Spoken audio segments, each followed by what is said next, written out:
ये सारी टर्म दी हुई हैं।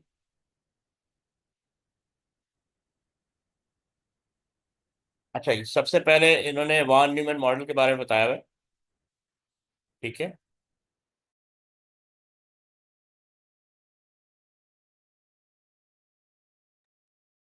अच्छा, ये जो फर्स्ट इलेक्ट्रॉनिक कंप्यूटर आया था 1940s में, उस वक्त ये वॉन न्यूमैन मॉडल ने ये कॉन्सेप्ट दिया था, स्टोर्ड बेस प्रोग्राम ना, 1945 या 40 कह लो, जो फिर भी है। हाँ बोले। फिर जो एड्रेस बस और क्या कहते हैं डेटा बस वगैरह जो होती हैं वो क्या सिस्टम बस का हिस्सा होती हैं? हाँ, सिस्टम बस के पार्ट हो गया। ओके। तो अब वॉन न्यूमैन मॉडल ने ये बताया था कि असल इलेक्ट्रॉनिक कंप्यूटर से पहले जो कॉन्सेप्ट था वो होता था कि पहले कंप्यूटर जितने भी थे वो इलेक्ट्रोमैकेनिकल थे।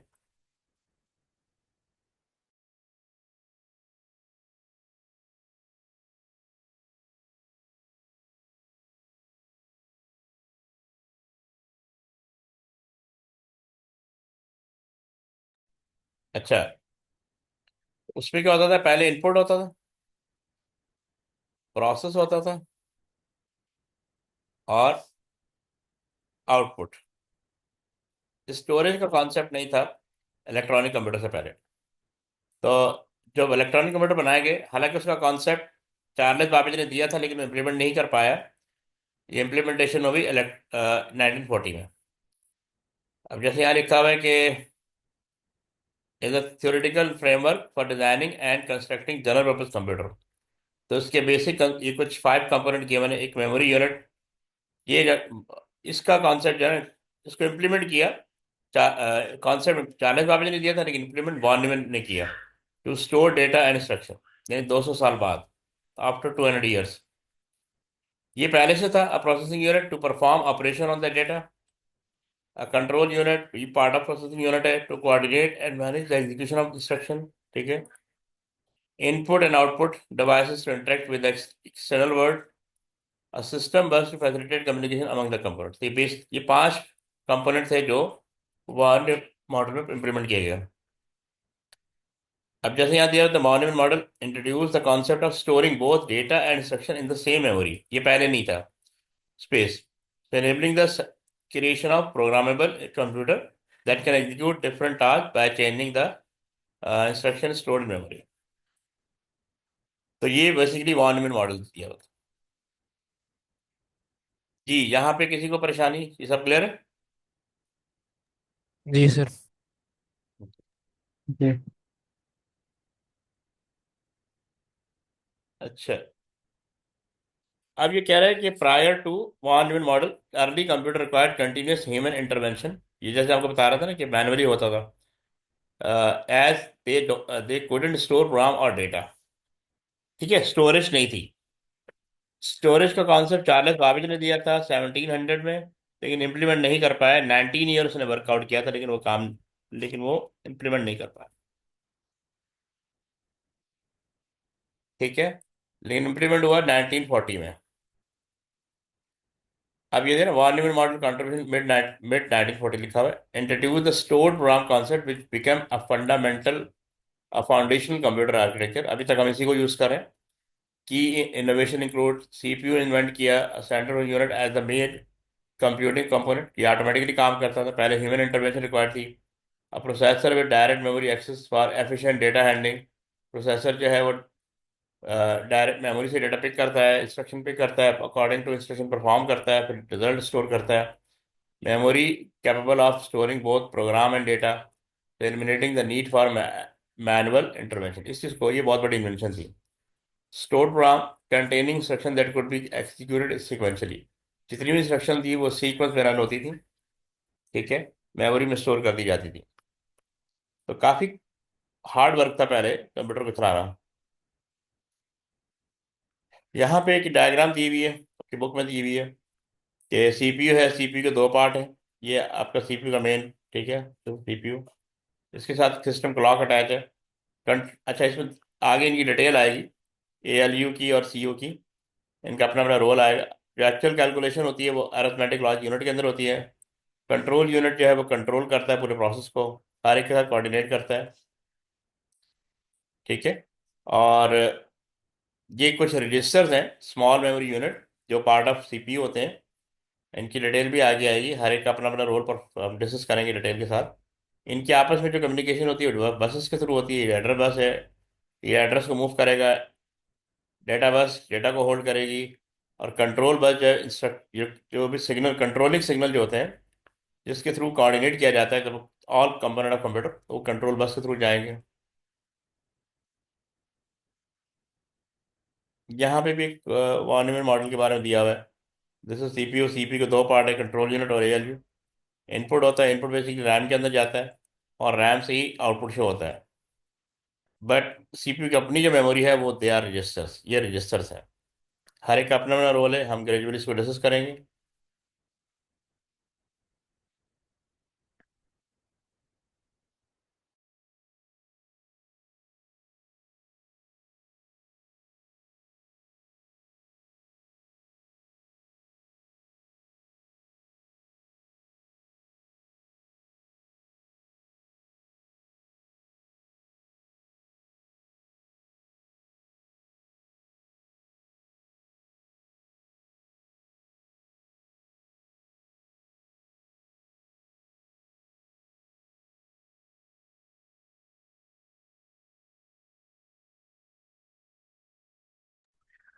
सर, प्रोग्राम इंस्ट्रक्शंस और डाटा को एक मेमोरी स्पेस के अंदर स्टोर करने के ड्रॉबैक्स नहीं होंगे?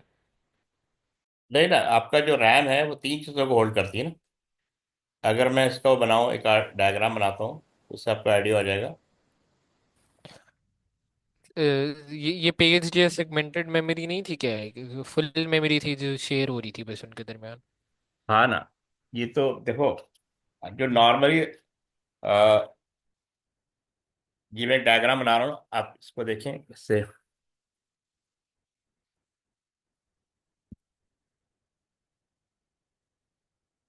देखो नॉर्मली क्या होता है कि ये आपका सीपीयू है, इसके दो पार्ट होते हैं,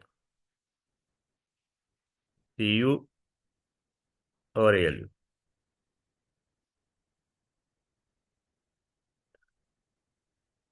ये कनेक्ट होता है सीयू, जो आपका सीपीयू जो कनेक्ट होता है वो कैशे मेमोरी के साथ कनेक्ट होता है। कैशे फर्दर कनेक्ट होती है रैम के साथ, और रैम फर्दर कनेक्ट होती है हार्ड डिस्क के साथ। ये आपकी इनपुट डिवाइस होती हैं,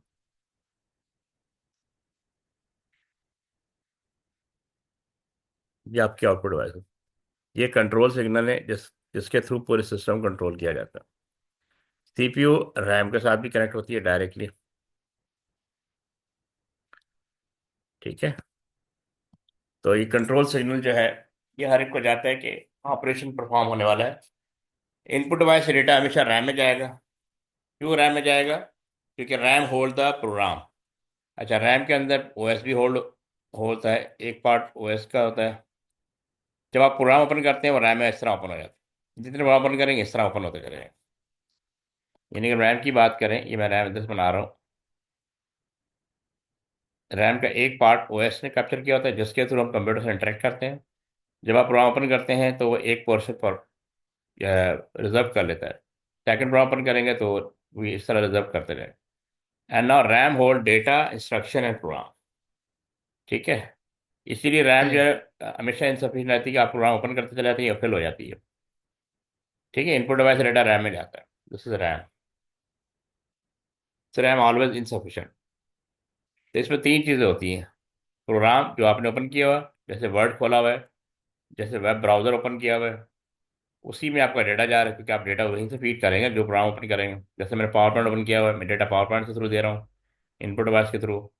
और इंस्ट्रक्शंस, तो इस तरह जो इंस्ट्रक्शन है वो यहीं पे जनरेट हो रही है। ये तीन चीज़ें हमेशा रैम में रहती हैं। ठीक है, ये जी। क्लियर है? हम्म।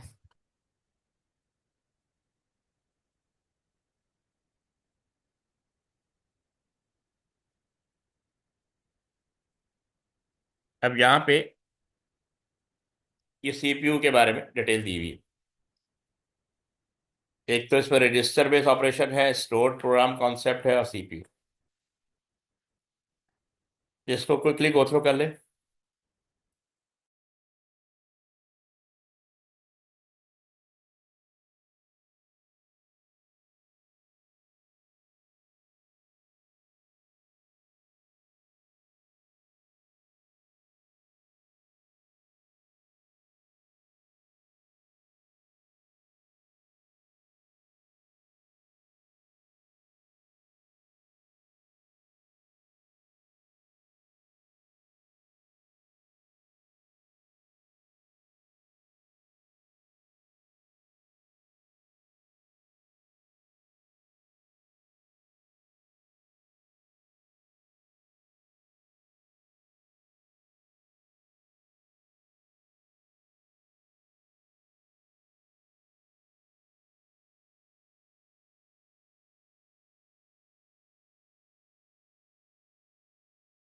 हाँ, अभी पढ़ लिया आप लोगों ने? जी सर। जी मोहम्मद, आपने पढ़ लिया? जी सर। हाँ, ये बेसिकली ये सारी चीज़ें आगे डिस्कस होंगी। Utilize register for fast access to instructions and data during processing enhancing computation efficiency, वो विषय हमने ये 5-6 रजिस्टर डिस्कस होंगे। MAR, ठीक है, MDR, ये सारी डिटेल आगे आएगी। PC एक्सेट्रा जो भी है, ये सब डिटेल होगी। तो ये CPU की मेमोरी होती है। अब ये CPU के बारे में दिया हुआ है, क्विकली गो थ्रू कर लें।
हाँ भी, फीचर ऑफ CPU पढ़ लिया आपने?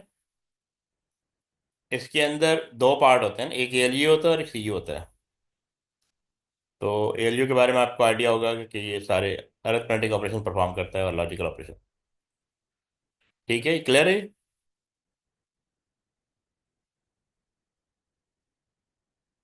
जी स्टूडेंट, जी is it sir. Clear? Okay.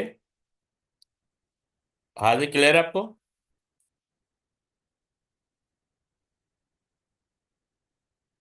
Ji sir. ये CU की डिटेल दी हुई, ठीक है।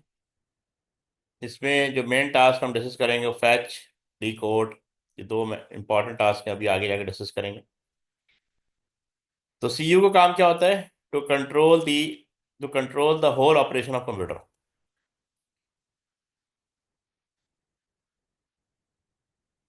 Okay, is it clear?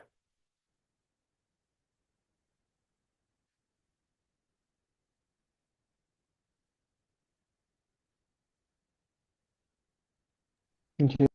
ठीक है, इसको पढ़ लें जल्दी से।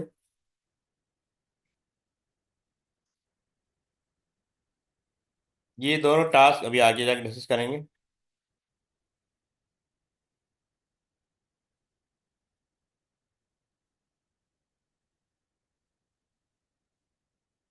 तो कंट्रोल यूनिट जो होता है ना, एक मैनेजर या डायरेक्टर की तरह काम करता है। ये हर एक को इंस्ट्रक्शन देता है कि किसने क्या रोल करना है, किसने क्या रोल परफॉर्म करना है। This is done by CU। ठीक है। जी मोहम्मद, आपने पढ़ लिया?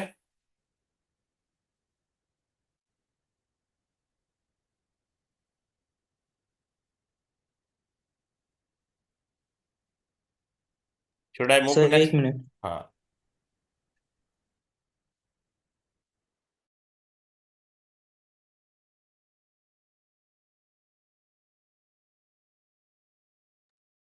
जी सर।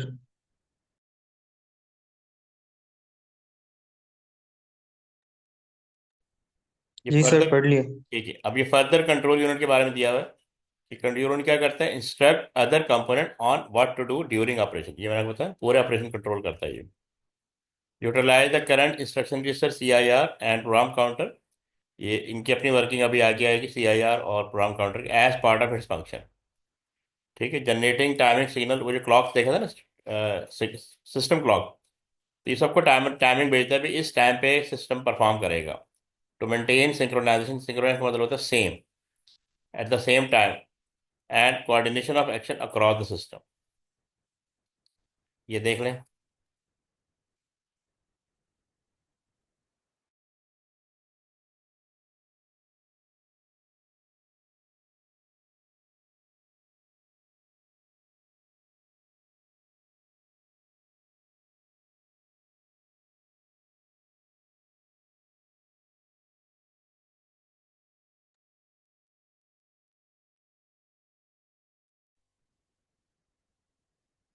ये इसकी फर्दर डिस्क्रिप्शन दी हुई है।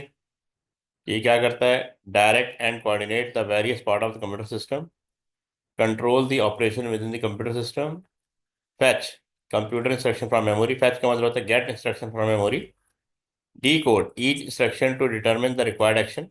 ये डी कोड करता है कि इस जो इंस्ट्रक्शन यूजर की तरफ से आई है उसका पर्पस क्या है, यानी एक तरह से बाइनरी फॉर्म में कन्वर्ट होता है। ठीक है, बाइनरी फॉर्म में कन्वर्ट करता है।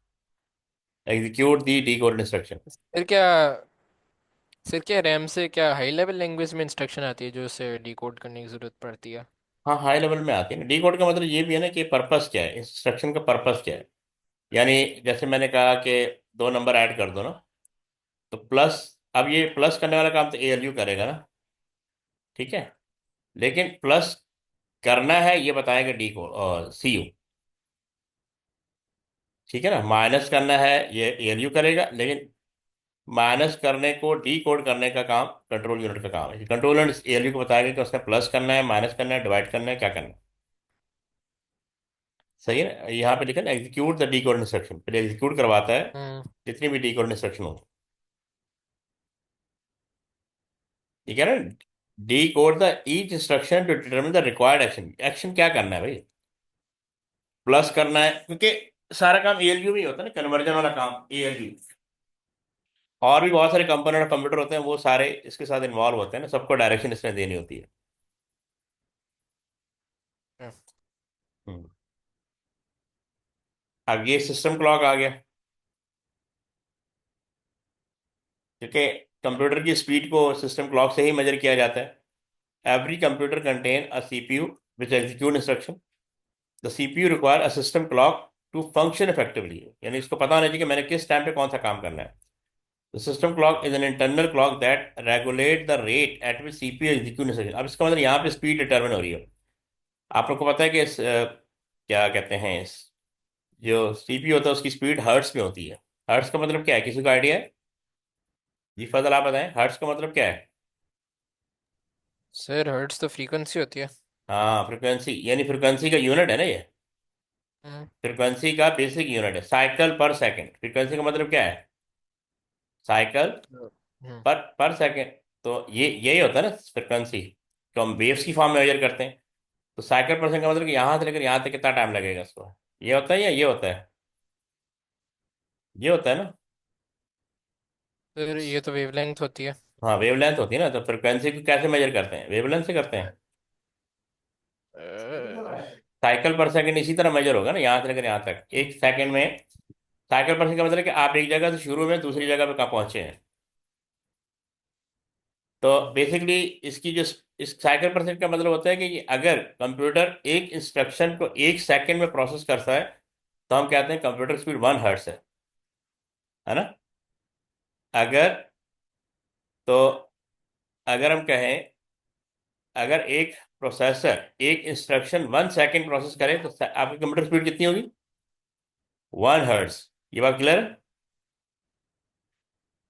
जी। ये पॉइंट क्लियर है सबको, मोहम्मद? अगर हम कहें, ये देखें ना, operate on a fix number of clock cycle पर इंस्ट्रक्शन। अब इस चीज को अंडरस्टैंड करना है ना। 1 हर्ट्ज का मतलब है कि one instruction in process in 1 second. ठीक है। अगर हम कहेंगे 1000 हर्ट्स, अब 1000 हर्ट्स का मतलब क्या है? 1000 इक्वल होता है 1 किलो हर्ट्स के। इसका मतलब होता है कि आपका प्रोसेसर 1000 इंस्ट्रक्शन को प्रोसेस कर सकता है 1 सेकेंड के अंदर। 1000 हर्ट्स का मतलब ये होता है, और इक्वल टू 1 किलो हर्ट्स होता है। और जब हम बात करते हैं 1 kilo hertz, 1 kilo hertz equal होता है 1 मेगा हर्ट्स के। सॉरी, 1000 किलो हर्ट्स, यानी 1 हर्ट्स। पहले आपका 1 हर्ट्स होता है, फिर 1000 हर्ट्स होता है। 1000 हर्ट्स का मतलब होता है 1 किलो हर्ट्स। ठीक है। और जब हम बात करेंगे 1000 किलो हर्ट्स की, 1000 किलो हर्ट्स, तो ये बराबर हो जाता है 1 मेगा हर्ट्स के। 1 मेगा हर्ट्स, तो यानी आपकी कंप्यूटर स्पीड 1 मेगा हर्ट्स हो जाती है। 1 मेगा का मतलब है 1 मिलियन, यानी 10 million, sorry 10 lakh instruction can be process in 1 second. अगर आपके प्रोसेसर की स्पीड 1 मेगा हर्ट्स है, इसका मतलब है कि आपका प्रोसेसर 1 मिलियन यानी 10 लाख इंस्ट्रक्शन को प्रोसेस कर सकता है 1 सेकेंड के अंदर। अब ज़ाहिर स्पीड तो ग्रेजुअली इंक्रीज होती गई। फिर हमने कहा 1000 मेगा हर्ट्स, 1000 मेगा हर्ट्स। अब 1000 मेगा हर्ट्स किसके बराबर होता है? जी फजल आप बताएं, 1000 मेगा हर्ट्स किसके बराबर बराबर होता है? Sir 1 gigahertz. 1 giga hertz. तो 1 गीगा हर्ट, गीगा का मतलब होता है 100 करोड़, यानी आपका प्रोसेसर 100 करोड़ इंस्ट्रक्शन को प्रोसेस कर सकता है 1 सेकेंड के अंदर। तो आजकल जो हमारे पास प्रोसेसर होते हैं वो 3.4 या 5 गीगा हर्ट्स, 3.5 गीगा हर्ट्स तक के आ रहे हैं। ठीक है। तो इसका मतलब है 300 crore instruction can be process in 1 second. इस तरह कंप्यूटर की स्पीड मेजर की जाती है, और is use to synchronize all operation within the computer. तो सिंक्रोनाइज का मतलब है कि सबको सेम टाइमिंग जाती है कि इस टाइम पे पर्टिकुलर ऑपरेशन परफॉर्म होगा by CPU. Every part of computer must be ready. अभी सिस्टम क्लॉक के बारे में फर्दर डिटेल दी हुई है। A timing mechanism generating regular pulses to synchronize computer component. ठीक है। Provide a consistent timing references for executing instruction. Instruction कब होगी वो? Controlling data transfer, maintaining overall system coordination. ये इसके बेसिक फंक्शन है। जो कि वॉन न्यूमैन मॉडल ने स्टोर प्रोग्राम बेस्ड कॉन्सेप्ट दिया था, उसके लिए मेमोरी चाहिए थी, उसका नाम रखा गया इमीडिएट एक्सेस स्टोर। ठीक है। A high speed memory component in early computer architecture like von Neumann model तो served as a primary storage for instruction and data। तो उस वक्त जो मेमोरी बनाएंगे उसमें डेटा इंस्ट्रक्शन को एट अ टाइम स्टोर किया जाता है। Enable quick access for CPU, तो सीपीयू की स्पीड बढ़ गई, एफिशिएंसी बढ़ गई। ठीक है। वो अब मेमोरी से ही डेटा और इंस्ट्रक्शन पिक कर लेता है। सपोर्टिंग एफिशिएंट प्रोग्राम एग्जीक्यूशन, और जो भी रिजल्ट है वो भी मेमोरी में स्टोर कर देता वो। ठीक है, यहाँ तक क्लियर है? जी सर। जी। अब ये है ALU, serve as the gateway to the processing unit, responsible for decision making operation. जैसे हम पीछे पढ़ते आ रहे हैं, अरिथमेटिक लॉजिक यूनिट परफॉर्म करता है। Directly connect to the accumulator for efficient data handling. Accumulator होता है रजिस्टर, अभी इसकी डिटेल आएगी। सीपीयू एक तो इनपुट एक्यूमुलेटर से लेता है, और आउटपुट तो हमेशा एक्यूमुलेटर में जाएगा, एक्यूमुलेटर से रैम में जाएगा डेटा, याद रखिएगा। रिजल्ट हमेशा आपको एक्यूमुलेटर मिलेगा। सीपी जो भी प्रोसेस करेगा रिजल्ट एक्यूमुलेटर में स्टोर कर देगा, और वहां से रैम में ट्रांसफर हो जाता है।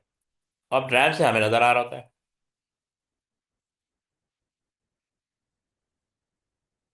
अब एएलयू की फर्दर डिटेल आ गई। A unit that perform arithmetic operation, example addition, subtraction and bit shifting operation, ये सारे एएलयू में होता है।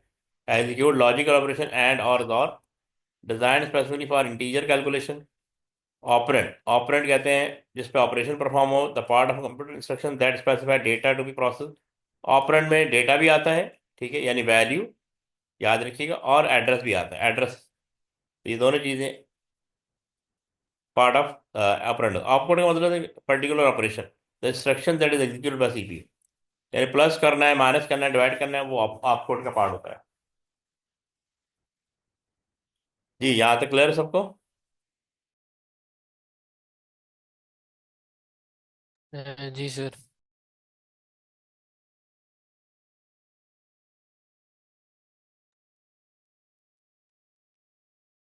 मेमोरी यूनिट, अब ये फर्दर यहाँ पे डिटेल डिस्कस होगी कि मेमोरी यूनिट में क्या क्या होता है। अब यहाँ लिखे include memory address register and memory data as key component. तो मेमोरी यूनिट में ये दो रजिस्टर होते हैं, वेरी इंपॉर्टेंट। एक एड्रेस होल्ड करता है, एक डेटा होल्ड करता है। Use to store data permanent in secondary storage. तो मेमोरी यूनिट से डेटा सेकेंडरी स्टोरेज में डेटा जाएगा for permanent storage. Fetches data from secondary storage to the CPU for execution. और ये यानी आपका जो हार्ड डिस्क से डेटा रैम में जाएगा, रैम से सीपीयू की तरफ जाएगा प्रोसेस होने के लिए। यहाँ पे बताने का मकसद ये है, जब आप सेव करेंगे डेटा हार्ड डिस्क में चला जाएगा, जब आप कोई इंस्ट्रक्शन राइट डेटा राइट करेंगे तो वह रैम में चला जाएगा। CPU memory hierarchy. एक तो सबसे पहले सीपीयू दिया हुआ है, central processing unit responsible for executing instruction, it hold register. इसके पास रजिस्टर होते हैं, ये साइज में स्मॉल होते हैं, ठीक है, लेकिन very faster. Secondary storage, sorry RAM, random access memory, temporary storage, storage use for active process and data. तो जो भी एक्टिव इंस्ट्रक्शन है, एक्टिव डेटा है और एक्टिव प्रोग्राम, वो सब रैम में होल्ड होगा। परमानेंट स्टोरेज के लिए सेकेंडरी स्टोरेज होगा, permanent storage for data and program not current in use, ठीक है। जो करंट इन यूज है ना, वो रैम के लिए, याद रखिए करंटली इन यूज ये रैम का वर्ड है। जो कुछ भी करंट इन यूज और रैम में होगा। Cache, IAS, immediate access store, act as the memory of the CPU for quick access, function as the fastest memory storing data and instruction just before execution. तो RAM से data cache में जाता है, क्योंकि cache बहुत faster होती है as compare to RAM. तो सीपीयू कोशिश करता है कि सब इंस्ट्रक्शन को रैम से ही पिक कर और कैशे से ही पिक करे। उसके अगर वहां नहीं होगी तो रैम की तरफ आएगा। ठीक है, ये पॉइंट क्लियर है। जी सर। जो कैशे होती है उसके बारे में आपने उसी वो सोच लेना है जब आप सिस्टम परचेज कर दे, क्योंकि ये बिल्टन होती है, ये चेंज नहीं होती है, अपग्रेड नहीं होती है। सिर्फ रैम अपग्रेड हो सकती है या हार्ड डिस्क अपग्रेड हो सकती है। ठीक है। तो ये पार्ट ऑफ सीपीयू ही होती है कैशे। इसमें प्रोग्राम नहीं होता, इसमें सिर्फ मोस्ट इमीडिएट इंस्ट्रक्शन को रखा जाता है, और ये फास्टर देन रैम होती है।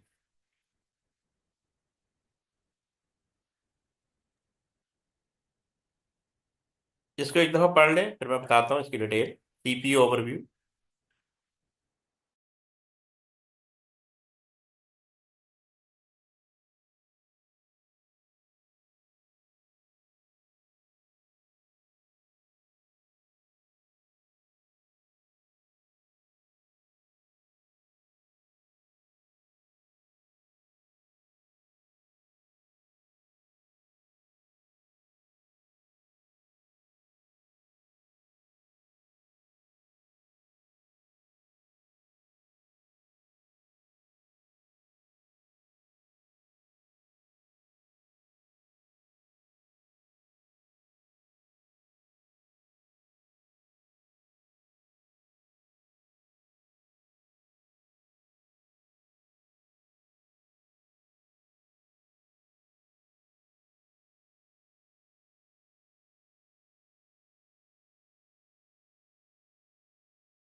ओके। अब यहाँ पे लिखा हुआ है von Neumann architecture utilize the stored program concept, ठीक है। वहां से इंस्ट्रक्शन पिक करता है। स्टोर प्रोग्राम का कॉन्सेप्ट क्या होता है? Instruction are executed in sequence based on register. क्योंकि रजिस्टर का जो साइज होता है ना मेमोरी से, बहुत लिमिटेड होता है। जैसे आपने पढ़ा होगा क्या कहते हैं, 8 बिट। रजिस्टर का है तो 8 बिट होगा, तो इसका मतलब एक प्रोसेसर जो है वो सिर्फ एक करेक्ट, 8 बिट का मतलब होता है 1 बाइट। ठीक है, 1 बाइट। तो 1 बाइट का मतलब होगा कि आप प्रोसेसर सिर्फ एक ही कैरेक्टर को प्रोसेस कर सकता है। तो उस वक्त शुरू में जो कंप्यूटर आया था वो 8 बिट था, उनका जो रजिस्टर साइज वो 8 बिट था। फिर इम्प्रूव किया, 16 बिट हो गया। 16 बिट का मतलब 2 बिट, 2 बाइट। तो कंप्यूटर की स्पीड बढ़ गई, क्योंकि रजिस्टर कैन स्टोर 16 बिट ना। फिर कंप्यूटर आ गए 32 बिट। ठीक है। 32 बिट का मतलब होता है 4 byte, 4 byte can be process at a time. तो दिस इज, ये कंप्यूटर जो 32 बिट कंप्यूटर थे वो ज़्यादा फास्टर थे 16 बिट से, और 16 बिट फास्टर था 8 बिट से। आजकल ये 64 बिट कंप्यूटर आ गए। 64 बिट कंप्यूटर का मतलब है कि कंप्यूटर जो है वो एट अ टाइम 8 बाइट या 8 कैरेक्टर को प्रोसेस कर सकता है, और इसका डबल है 128 बिट। ठीक है। तो आपको ये देखना होता है कि कंप्यूटर की स्पीड क्या है। Computer speed number of bits से डिटरमिन होती है, क्योंकि रजिस्टर ने डेटा होल्ड करना होता है ड्यूरिंग एग्जीक्यूशन। तो आप जब अभी यानी जब ऑपरेटिंग इंस्टॉल करते हैं तो उसके अंदर भी लिखा होता है कि ये ऑपरेटिंग सिस्टम 32 बिट है और ये ऑपरेटिंग सिस्टम 64 बिट है। ये कॉन्सेप्ट क्लियर है फजल? 32 बिट का 32 बिट या 64 बिट या वन, आजकल यही कंप्यूटर आ रहे हैं। 32 बिट होगा या 64 बिट होगा या 128। उतना ही नंबर ऑफ बिट जब इंक्रीज होती है तो कंप्यूटर भी एक्सपेंसिव हो जाता है और उसकी स्पीड और भी बेटर हो जाती है। जब हम रजिस्टर की बात करते हैं, रजिस्टर दो कैटेगरी के हैं, जनरल पर्पज रजिस्टर और special purpose register. General purpose का मतलब है कि ये वो रजिस्टर हैं जो वेरियस टास्क के लिए परफॉर्म हो सकते हैं, यूज हो सकते हैं। और स्पेशल पर्पज का मतलब है कि इनका जो पर्टिकुलर रोल है वही परफॉर्म करेगा। अब जैसे जनरल पर्पज रजिस्टर दिया हुआ accommodator, use for arithmetic and logic operation, ये इनपुट का भी काम करता है, आउटपुट का काम भी करता है। फिर एक इंडेक्स रजिस्टर है, support addressing mode and data manipulation. और स्टेटस रजिस्टर है, hold flag for the status operation, operation की स्टेट क्या है उसके बारे में स्टेटस रजिस्टर बताएगा। फिर ये स्पेशल पर्पज रजिस्टर जैसे एमएआर, इसका काम सिर्फ एड्रेस को होल्ड करना है। एमडीआर का काम डेटा को होल्ड करना। सीआईए का मतलब होता है करंट इंस्ट्रक्शन को होल्ड करना, और प्रोग्राम काउंटर का मतलब होता है नेक्स्ट इंस्ट्रक्शन को होल्ड करना। इसीलिए ये स्पेसिफिक रजिस्टर है। इनके बारे में आपने पढ़ लिया होगा। ठीक है, इनका रोल क्या है। और मेमोरी करेक्टिविटी क्या है, small portion memory use for register allow for quick access to data. क्योंकि इनकी मेमोरी जो है बिट्स में होती है, नंबर ऑफ बिट्स में, या तो रजिस्टर साइज 8 बिट होगा या 16 बिट होगा या 32 बिट होगा या 64 बिट होगा। तो एट द टाइम परचेज आप डिसाइड करते हैं कि आपका कंप्यूटर स्पीड है क्या, 32 बिट होगा या 64 बिट होगा, ये आपने देखना होता है। ये पॉइंट सबको क्लियर है। सर जो वो डिफरेंट किस्म की विंडोज़ होते हैं, लाइक विंडोज़ का जो आर्किटेक्चर होता है, ये X64 या X32, वो इसी पे बेस्ड होता है? हाँ, इसी भी बेस होता है ना। जब आप इंस्टॉलेशन करते हैं ना तो आपसे पूछता है कि आपका सिस्टम कौन सी बिट्स का है, कितनी बिट्स का है। तो उस हिसाब से उससे आपने देखा होगा आजकल 32, 64 और 128 आपको मिल रहे होंगे। यस।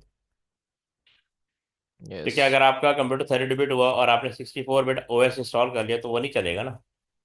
हम्म। तो वो कंपैटिबल होना चाहिए। मोहम्मद, आपको सही। समझ में आ गया? 64 बिट, 32 बिट। जी सर। ठीक है। आप लोगों ने चेक करना है कि आपका कंप्यूटर कितने बिट्स का है।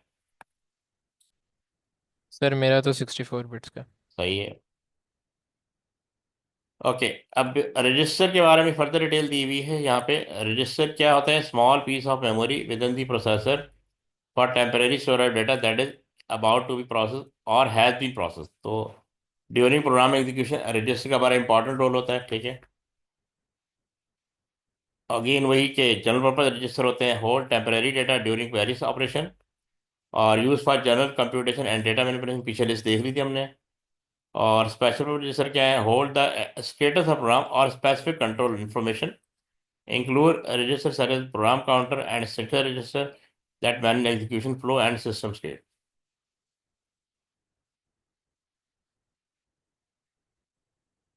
एक दफा पढ़ लें फिर आगे पढ़ते हैं।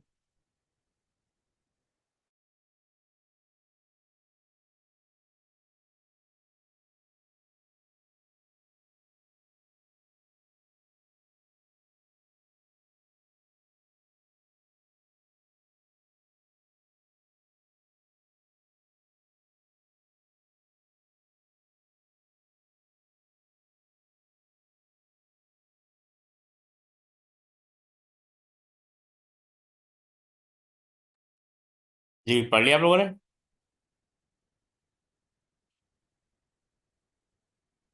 जी। अब हर रजिस्टर का पर्टिकुलर रोल आएगा। प्रोग्राम काउंटर क्या करता है, also known as sequence control register, यानी सीक्वेंस को कंट्रोल करता है। Hold the address of next instruction in memory to be executed facilitating sequential execution of instruction. तो इसका मतलब होता है कि जो रजिस्टर्स होते हैं उसमें इंस्ट्रक्शन को स्टेप्स यानी सीक्वेंस पर रखा जाता है। तो बेसिकली फर्ज करो ये करंट इंस्ट्रक्शन है, तो करंट इंस्ट्रक्शन चली जाती है प्रोसेसर के पास। अब प्रोग्राम काउंटर क्या करता है कि नंबर 2 इंस्ट्रक्शन यानी नेक्स्ट इंस्ट्रक्शन को पॉइंट करेगा। पहले इसको पॉइंट कर रहा था, जब भी प्रोसेसर के पास चली गई तो यहाँ से उसके बाद ये नेक्स्ट इंस्ट्रक्शन जो प्रोसेसर ने एग्जीक्यूट करनी है ये उसको होल्ड कर रहा होता है। समझ आए पॉइंट? और इसको याद रखिएगा, इसका कीवर्ड है नेक्स्ट इंस्ट्रक्शन। प्लस इसमें एक और काम होता है, अपडेशन ऑफ अपडेट होता है प्रोग्राम काउंटर अपडेट, क्योंकि पहले यहाँ पॉइंट कर रहा था अब यहाँ पॉइंट करेगा। तो PC is equal to PC+1 होगा ये ये क्लियर है सबको? जी फजल। जी सर। जी।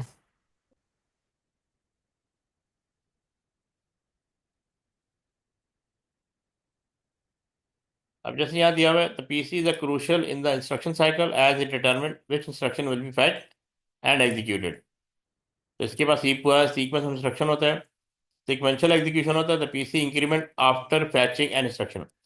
तो वो जो फैच करने का जो प्रोसेस होता है उसके अंदर भी इसका रोल होता है। फैच का मतलब होता है getting instruction from memory which hold by PC, so ensuring that the CPU process instruction in the correct order. यानी सीपीयू हमेशा एक ऑर्डर में इंस्ट्रक्शन को प्रोसेस करेगा।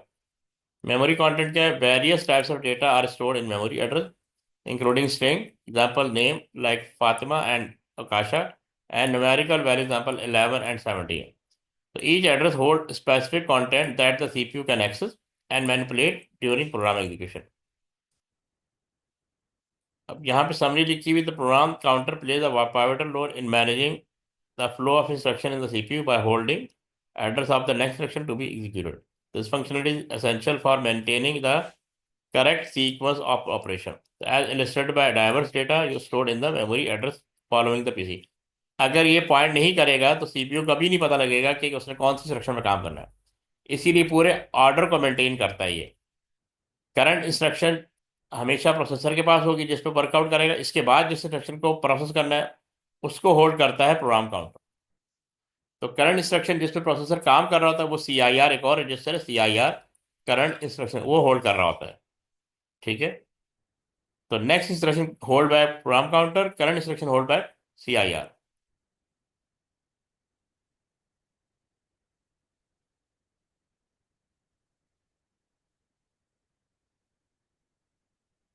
अब ये दिया हुआ मेमोरी एड्रेस 1001 पे ये डेटा स्टोर है, 1002 पे हसन स्टोर है, ठीक है, 1003 पे ये इस डेटा को होल्ड किया होता है। एक सीक्वेंस में देखें सब कुछ स्टोर किया हुआ है, इसीलिए इसका नाम सीक्वेंस कंट्रोल रजिस्टर भी होता है। Hold the address of the next instruction in memory to be executed. ये क्लियर है सबको?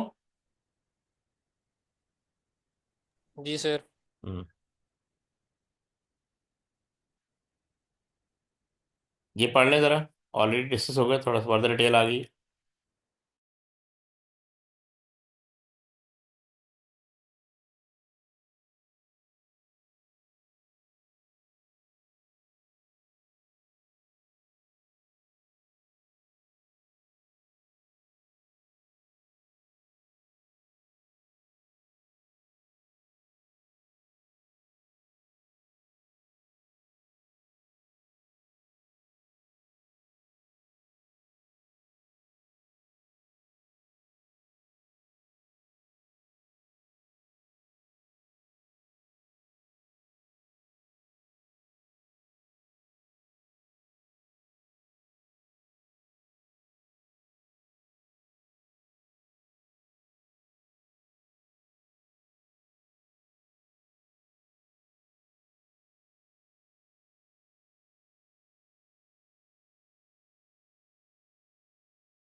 हाँ, पढ़ लिया आप लोगों ने?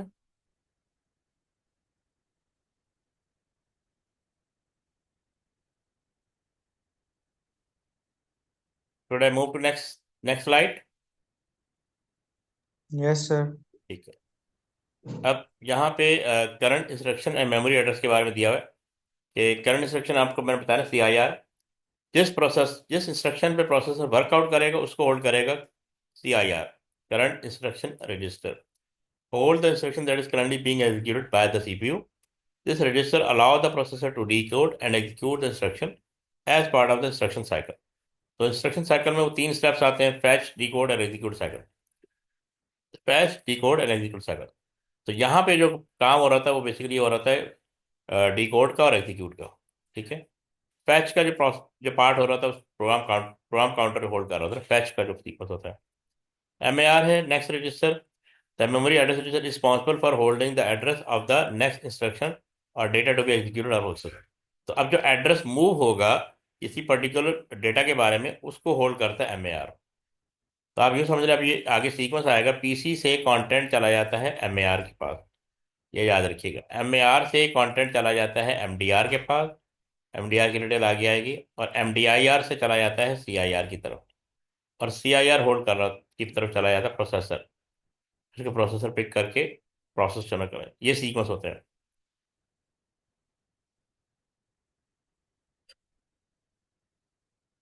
ठीक है, क्लियर है? जी सर। ये वही डाटा है। ये फर्दर डिस्क्रिप्शन आ गई एमएआर के बारे में और सीआईआर के बारे में। Hold the address of the next instruction to be executed, facilitating access to the correct memory location. तो ये मेमोरी लोकेशन को होल्ड कर रहा होता है। एग्जाम्पल, पीसी पॉइंट करता है कि इस इंस्ट्रक्शन पे काम करना है, एमएआर होल्ड करता है एड्रेस को कि अब इंस्ट्रक्शन को, इस डेटा का एड्रेस उसके पास होता है जिस पे काम करना है। Example, if the MAR hold 1001, the CPU will access the content at that address which is Fatima. ठीक है। तो अब एमएआर जो है वो होल्ड करता है एड्रेस को, और डेटा जो है ना वो होल्ड होता है एमडीआर के पास। ये डेटा है। सीआईआर इंस्ट्रक्शन को होल्ड करता है, contain the instruction that is currently being process, this allow the CPU to decode and execute instruction sequentially. Memory content क्या है? The memory address store a mix of string, example Fatima, Ukasha, Dua, Usman, Umar, and numerical value, example 17, 11 and 5, representing data that the program can manipulate during execution. This summary दी हुई, the current instruction register and memory address register are essential component in the CPU program operation. The MAR direct the CPU to the next instruction or data location in memory, while CIR hold the instruction being executed. Together, they ensure that the CPU function efficiently, processing instruction in the correct order using the data stored in memory.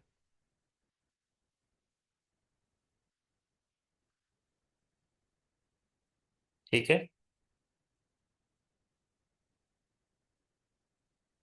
अब ये MDR के बारे में आ गया। Also called memory data buffer register, MBR भी कहते हैं। फंक्शन क्या है? The memory data register hold the data और instruction of the current instruction to be executed. तो अब जो फातिमा है या फुजैल है उसको होल्ड करता है एमडीआर, उसका लोकेशन एमएआर होल्ड करेगा। ठीक है। It act as a temporary storage area facilitating the transfer of data between the CPU and memory. ठीक है।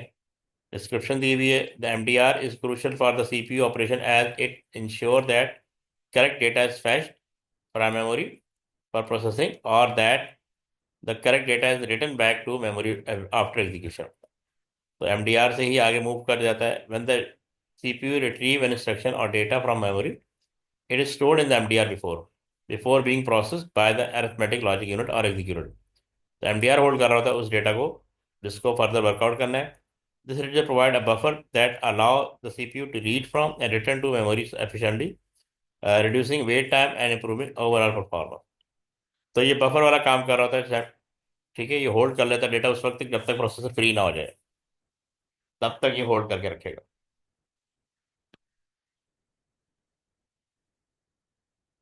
क्लियर है सबको?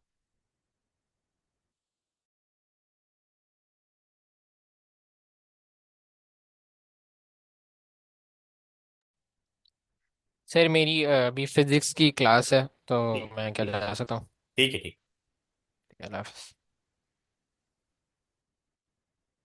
जी मोहम्मद, आपको क्लियर है यहाँ तक? हाजिक आपको? जी सर। ठीक। ये फर्दर समरी दी हुई है। एमडीआर और MBR is a vital component CPU that temporarily hold data or instruction for the current execution.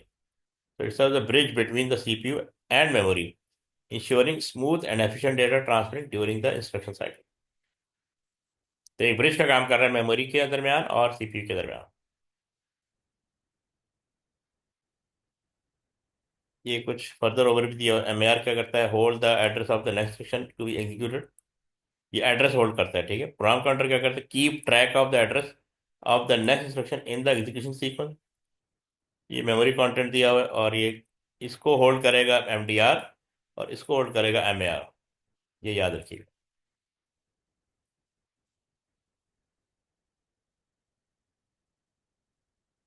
ये फर्दर डिस्क्रिप्शन दी हुई है इनकी।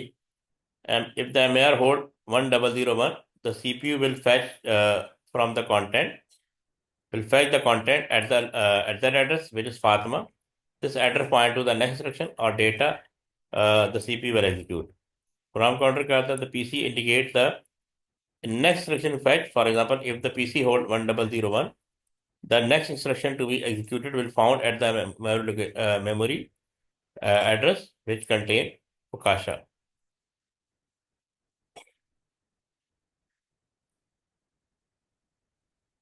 अब यहाँ पे समरी दी हुई है। Again, the MAR directs the CPU to the memory address of the next instruction, while the PC tracks the sequential execution of those instructions. The memory content consists of various string and numerical value representing data that the CPU will process.